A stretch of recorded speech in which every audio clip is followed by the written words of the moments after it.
नमस्कार, मी समीक्षा बेंडे. एडीएन बातमीपत्रात आपलं स्वागत. आजच्या दिवसभरात घडलेल्या घटनांचा आढावा आपण घेणारच आहोत. त्यापूर्वी एक नजर टाकूयात आजच्या ठळक घडामोडींवर.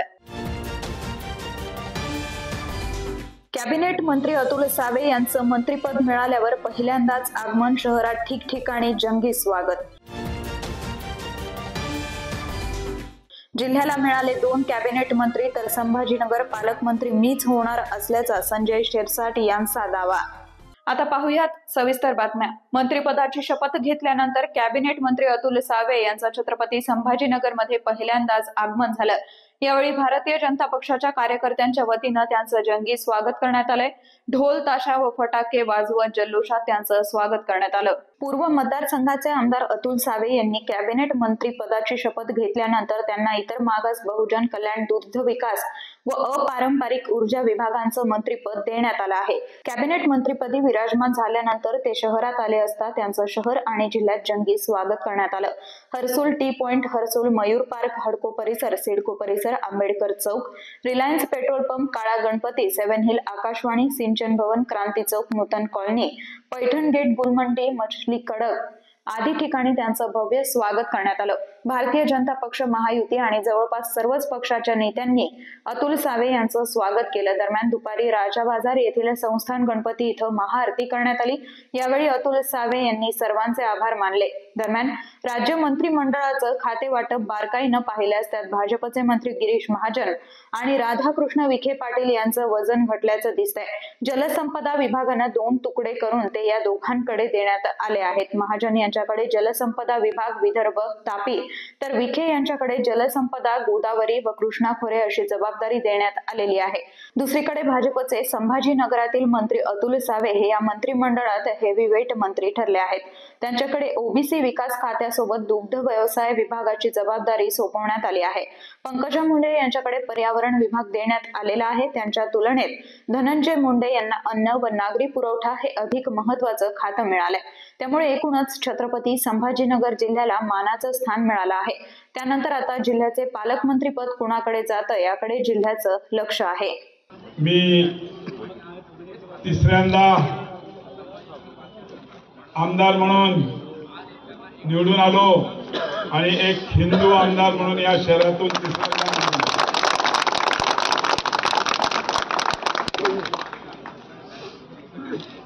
आपल्या सगळ्यांचा आशीर्वाद माझ्या पाठीमागे होता. संस्थान गणपतीचा आशीर्वाद होता. म्हणून मला तिसऱ्यांदा मंत्री व्हायची पण संधी मिळाली. आणि काल आमचं अधिवेशन संपलं आणि आज सकाळी मी आणि श्रीजी बोराळकर साहेब नागपूरहून निघून आलो आणि 11 वाजेपासून शहराच्या संपूर्ण पार हर्सुल पासून सुरुवात केली. ते आज इकडे संस्थान गणपतीला येऊन मी या रॅलीमध्ये सर्व सहभागी झालेले आमच्या अनिल भैया यांनी अतिशय परिश्रम घेतला. शिरीष बोराळकरजी आहेत, सगळे आमचे पदाधिकारी आहेत, सगळे सरचिटणीस आहेत, सर्व नगरसेवक आहेत, आमचे निवडणूक प्रमुख, निवडणूक संपल्या, शिवाजी दांगे, सर्वच आमच्या सगळ्या भगिनी सकाळी 11 वाजेपासून आज या रॅलीमध्ये सगळेजण आहेत. सगळे पदाधिकारी मी नाव घ्यायला सगळ्यांची घेऊ शकतो पण सर्व आहेत. माझी 2 मुलंही अजिंक्य आणि अनुराग ते पण सकाळपासून या रॅलीत आहेत. सामाजिक न्याय खात्यात आव्हान पेलण्याचा प्रयत्न केले जाणार असून पालकमंत्री मीच होणार असल्याचा दावा संजय शिरसाट यांनी पत्रकार परिषदेत केलाय. गुंडगिरी करणारा कोणीही असो कारवाई सुरू केली जाईल असंही ते म्हणाले. मलाही मंत्रिपद मिळालं त्याचा मनस्वी आनंद मला आहे. शिंदे साहेबांनी एक नवीन जबाबदारी ही माझ्यावर टाकलेली आहे आणि त्यांची जी काही प्रतिमा आज महाराष्ट्रात आहे कॉमन मॅन म्हणून त्याच प्रतिमेच्या नुसार सामंत, उद्योगमंत्री आणि मी बीडला, मसाजोगला जाणार आहोत. त्याचबरोबर परभणीचा सुद्धा आमचा दौरा असणार आहे. आणि या मराठवाड्या भागामध्ये ज्या ज्या ठिकाणी अशा घटना घडतात किंवा ज्या ठिकाणी घटना आणि सरकार म्हणून या सरकारची प्रतिमा आणखीन कशी उज्ज्वल करता येईल हा आमचा प्रयत्न राहणार आहे. संभाजीनगरचं पालकमंत्रीपद पण आपल्याकडेच असणार आहे. किती वेळा उत्तर द्यायचं? संभाजीनगरचं पालकमंत्रीपद हे आमच्याकडेच असणार आहे आणि पालकमंत्री मीच होणार आहे. माझ्याशिवाय दुसरा कोणी मंत्री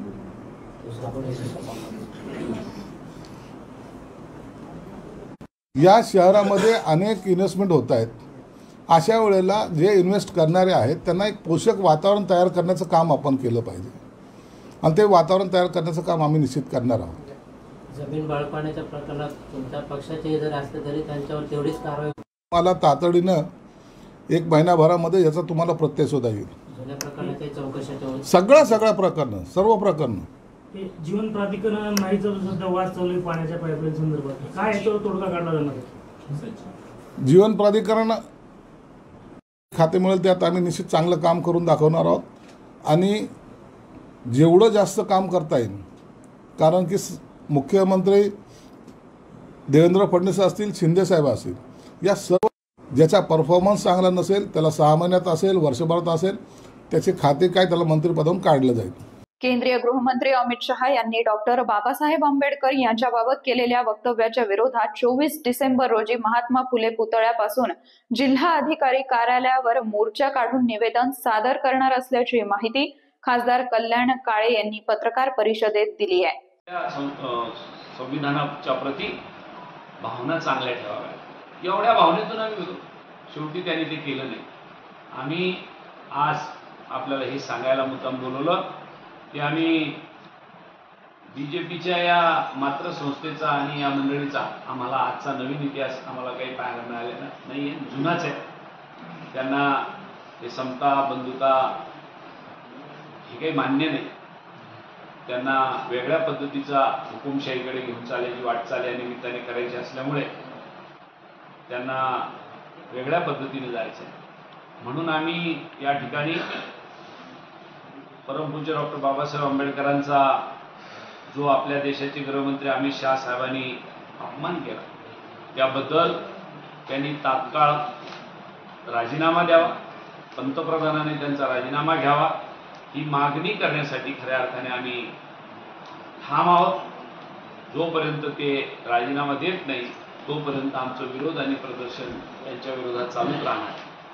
त्याचा एक परिपाक म्हणून आम्ही उद्या परवा 24 तारखेला सकाळी 10 वाजता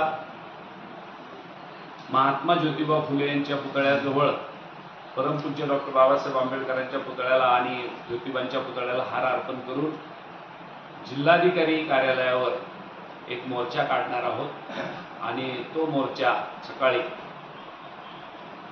10 वाजता तिथून निघेल आणि काँग्रेसची सगळी मंडळी त्या मोर्चाला शहर आणि ग्रामीणची येतील आणि तो मोर्चा तर जिल्हाधिकारी कार्यालयात येईल आणि जिल्हाधिकारी कार्यालयामध्ये आम्ही या काँग्रेस पक्षाचे प्रमुख जिल्हाधिकाऱ्यांना निवेदन देतील की पंतप्रधान महोदयाला आमचं निवेदन कळवा आणि आपण अमित शहाचा राजीनामा घ्या. हे सांगण्यासाठी मुद्दा मी आपल्याकडे आलोय. माझ्याकडून आपल्याला जे द्यायचं होतं ते दिलं. आपले काही प्रश्न असेल तर आपण मला सांगा. जिल्हा परिषदेचे मुख्य कार्यकारी अधिकारी तथा प्रशासक विकास मीना यांनी केलेल्या आवाहनाला प्रतिसाद देत जिल्हा परिषद दिनवाडा जुना शाळेमध्ये सर्वच विद्यार्थ्यांसाठी स्वतःच्या हातानं भाजी भाकरी बनवण्याचा उपक्रम घेण्यात आला. जिल्हाधिकारी दिलीप स्वामी यांच्या दशसूत्रीमध्ये त्यांनी म्हटलं आहे की आपल्याला विद्यार्थ्यांना पुस्तकी ज्ञानाबरोबरच कौशल्यपूर्ण शिक्षण देऊन स्वावलंबी विद्यार्थी घडवायचे आहेत. याच विचारानं प्रेरित होऊन जिल्हा परिषदेचे मुख्य कार्यकारी अधिकारी तथा प्रशासक विकास मीना यांनी केलेल्या आवाहनाला प्रतिसाद देत जिल्हा परिषद दिनवाडा जुना शाळेमध्ये सर्वच विद्यार्थ्यांसाठी स्वतःच्या हातानं भाजी भाकरी बनवण्याचा उपक्रम घेण्यात आला. अगदी स्वतःच्या इवल्याच्या हातांनी चूल बनवणं, जळणासाठी सरपण गोवऱ्या गोळा करणं. मॅडमनं बाजरीचीच भाकरी बनवायला सांगितली म्हणून त्या बाजरीच्या पिठासाठी त्यांनी केलेला खटाटोप, भाजी बनवण्यासाठी लागणारं आवश्यक सर्व साहित्य गोळा करणं, माझ्या गटाचा नंबर आलाच पाहिजे म्हणून आम्हाला स्वयंपाकात काय वेगळं करता येईल यासाठी 2-3 दिवसांपासून चाललेली त्यांची धडपड जाणवत होतीच. आज सकाळी जेव्हा शाळेत पोहोचलो तेव्हा त्यांच्या चुली तयार होत्या. यावरूनच त्यांचा ओसांडून वाहणारा उत्साह स्पष्ट दिसतोय. मुलांनी भाकरी सोबतच वांग्याची भाजी, बटाट्याची भाजी, टोमॅटोची चटणी, भरीत बटाट्याची चटणी, शेपूची भाजी, पोळलेलं ताक, मॅगी, फ्रेंच फ्राईज, तळलेली मिरची, मुळाच्या चकल्या, वळलेले लाडू, ठेचा, कुरडई, पापड, सॅलड असे एक ना एक चवदार पदार्थ बनवून आम्हाला आश्चर्याचा धक्का दिला. सदर उपक्रमासाठी दिनवाडा जुना शाळेच्या मुख्याध्यापिका उज्ज्वला ठोंबरे, सहशिक्षिका श्रीमती स्वाती आवरे, प्रशिक्षणार्थी शिक्षक श्री संतोष पानकर यांनी विद्यार्थ्यांना मार्गदर्शन केलं. अजूनही काही बातम्यांचा आढावा आपल्याला घ्यायचा आहे, मात्र वेळ झाली आहे छोट्याशा ब्रेकची. कुठेही जाऊ नका, पाहत रहा ADN.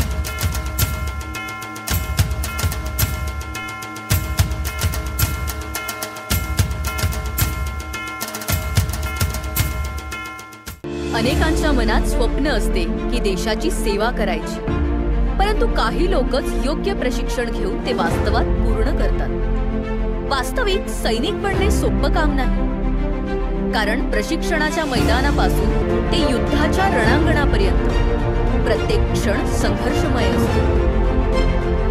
फक्त जो इमानदार, समजूतदार असेल आणि ज्याची इच्छाशक्ती प्रबळ असेल असाच व्यक्ती या क्षेत्रात टिकू शकतो. प्रत्येक वर्षी अनेक परीक्षार्थ्यांना यश प्राप्त होते, ते फक्त आणि फक्त गरुड झेप अकॅडमी. पंख आम्ही देतो, उंच भरारी तुम्ही घ्या.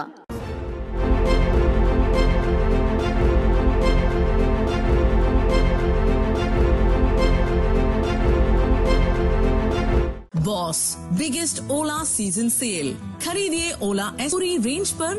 मूव OS फीचर्स, 8 साल की battery warranty, hyper charging credit और चुनिंदा कार्ड पर 25,000 तक की छूट पाएं. टॉप सर्विस के साथ 1 दिन की सर्विस गारंटी या एक अतिरिक्त S1 पाएं. जल्दी करें, सीमित अवधि का ऑफर.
मस्त मास्क पहना रे तूने.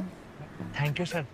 वो जान बचाने के लिए पहनना पड़ता है ना सर. रेडीमेड है या टेलर मेड है? ऑनलाइन ऑर्डर किया है सर. एक और है ना सर. देना. बहुत मस्त लगे आपको. ये ना सर. सर ना भाई, जान बचाने के लिए बाइक चलाते वक्त सिर्फ खोपड़े पे मास्क पहनेगा तो खोपड़े को कौन बचाएगा? समझ गया सर. हेलमेट ऑनलाइन ऑर्डर कर, वरना हमेशा के लिए ऑफलाइन हो सकता है. Okay sir. ये ले. चल हम ये भी ऑनलाइन भर दे. हेलमेट पहने, ट्रैफिक नियमों का पालन करे, जिंदगी के सफर को सुरक्षित रखे.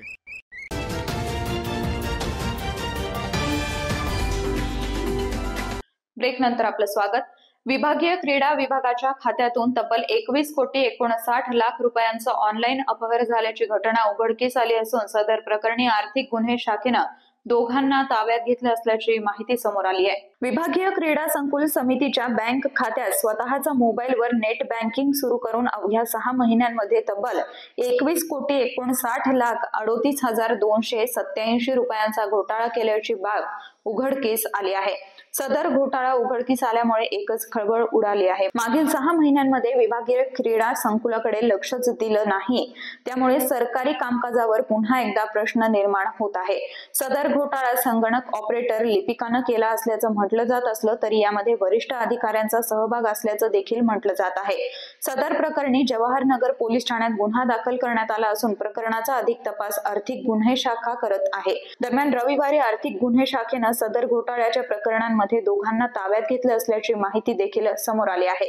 आर्थिक गुन्हे शाखेनं विभागीय क्रीडा संकुलाच्या संबंधित दोघांना ताब्यात घेतलं असून या प्रकरणात आणखी किती लोक सहभागी आहेत आणि कोणाच्या इशाऱ्यानं सदर कारभार करण्यात आला या सर्व बाबी तपासात पुढे येतील। तुर्तास सदर घटनेमुळे एकच खळबळ उडाली आहे। एका अल्पवयीन चोरट्यानं कारमधून मोबाईल चोरून पसार झाला, त्यास पोलिसांनी तांत्रिक तपास करून तासाभरात त्याचं घर गाठलं।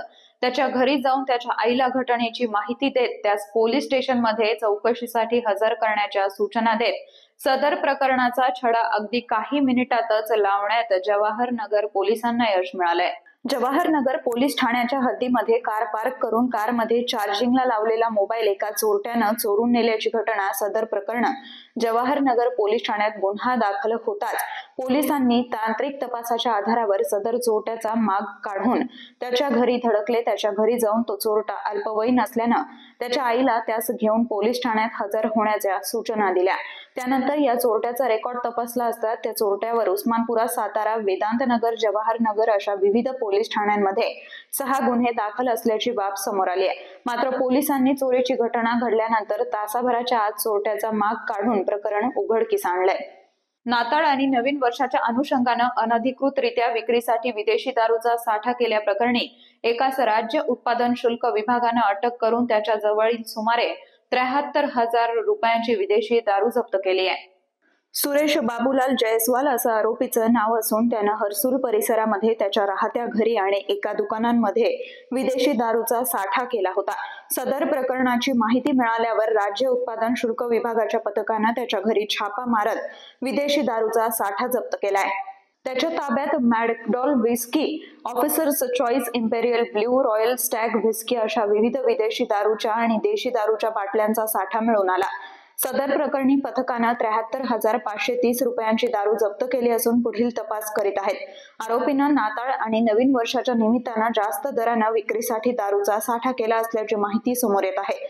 सदरची कारवाई राज्य उत्पादन शुल्क विभागाचे निरीक्षक आनंद चौधरी, दुय्यम निरीक्षक प्रियंका राठोड, पूनम चव्हाण, रेणुका कांबळे, गणेश नागवे याबरोबरच चेतन वानखेडे, हनुमंत स्वामी, निखिल काकडे, विनायक चव्हाण यांच्या पथकानं पार पाडली। सोमठाणा येथील शहीद जवान सुरेश केशवराव कदम यांच्या शहीद दिनानिमित्त जगदंबा क्रीडा मंडळ यांच्या वतीनं खुल्या मॅरेथॉन स्पर्धा मोठ्या उत्साहात संपन्न झाली। बदनापूर तालुक्यातील सोमठाणा इथं शहीद जवान सुरेश केशवराव कदम यांच्या शहीद दिनानिमित्त जगदंबा क्रीडा मंडळ यांच्या वतीनं खुल्या मॅरेथॉन स्पर्धेचं आयोजन करण्यात आलं होतं। या स्पर्धेत 5 विजेत्यांची निवड झाली असून विजेत्यांचा गौरव करून बक्षीस व मेडल देऊन गौरवण्यात आलाय। शहीद जवान सुरेश केशवराव कदम यांच्या आई वडिलांनी विजेत्यांचा सत्कार केला। त्याचबरोबर सोमठाणा गावातील सरकारी नोकरी व पोलीस सेवा दलात भरती झालेल्या मुलांचा सन्मान व सत्कार करण्यात आला। यावेळी स्पर्धेचे उद्घाटक डॉक्टर बळीराम बागल, प्रमुख पाहुणे पुंजाराम वीर, रामकिसन मेंढरे, शेषराव गायके, बबन नागवे, बाबूराव नागवे, सरपंच संतोष नागवे, दिलीप मेंढरे, गणेश मेंढरे, गौतम गायकवाड, जगन्नाथ ठाकूर, सुनील गायकवाड, अंबादास नागवे, वीर पिता केशवराव कदम, वीर माता गयाबाई कदम उपस्थित होते। यावेळी शहीद जवान सुरेश कदम यांना मानवंदना देण्यात आली। शेवटी परत एकदा एक नजर टाकूयात आजच्या ठळक घडामोडींवर। कॅबिनेट मंत्री अतुल सावे यांचं मंत्रिपद मिळाल्यावर पहिल्यांदाच आगमन, शहरात ठिकठिकाणी जंगी स्वागत। जिल्ह्याला मिळाले 2 कॅबिनेट मंत्री तर संभाजीनगर पालकमंत्री मीच होणार असल्याचा संजय शिरसाट यांचा दावा। याचबरोबर हे बातमीपत्र इथेच संपलं। पुन्हा भेटूयात पुढील बातमीपत्रात। तोपर्यंत पाहत रहा आपल्या हक्काचं बातमीपत्र ADN।